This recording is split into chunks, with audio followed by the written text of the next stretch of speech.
শ্রেষ্ঠ বলেছেন, তুমি যাকে আমার চেয়ে বেশি ভালোবাসবে আমি তাকেই তোমার থেকে দূরে নিয়ে যাব এবং তোমাকে একা করে রাখবো।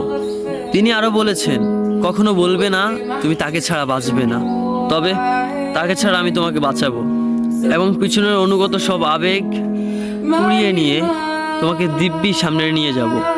তুমি কি দেখো না, ঋতুরাও বদলে থাকে, ছায়া দেয় যে গাছটা শুকিয়ে গেছে। তোমাদের ধৈর্য হারিয়ে যায়, কিন্তু তোমার শ্রেষ্ঠা ধৈর্যশীল এবং পরম দয়ালু।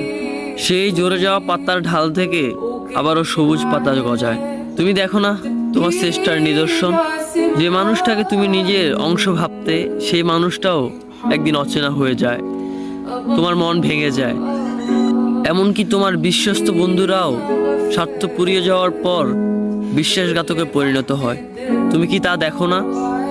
যে মানুষটাকে নিজের জীবনের চেয়েও বেশি ভালোবাসতে সেই মানুষটাও প্রতারণা করে। তবে তুমি কেন চেষ্টার বিমুখ হয়ে মানুষকে ভরসা করো? অদ্ভুত এই পৃথিবীতে, যখন তুমি ভাবো এটা হবে না কখনোই, কিন্তু কিছুক্ষণ পর সেটাই হয়। সেটাই হবার নয় কি? তুমি বলো আমি পড়বো না, অথচ তুমি পড়ো। তুমি বলো আমি বিরক্ত হব না, অথচ রোজ তুমি বিরক্ত হও। এবং সবচেয়ে বিচিত্র বিষয় হলো, তুমি বলতে থাকো আমি মরে গেছি, অথচ তুমি বাঁচো। তোমার চেষ্টা তোমাকে বাঁচায়, তোমার চেষ্টা তোমাকে বাঁচিয়ে রাখে। তো শুকরিয়া আদায় করো তোমার সেই সৃষ্টিকর্তা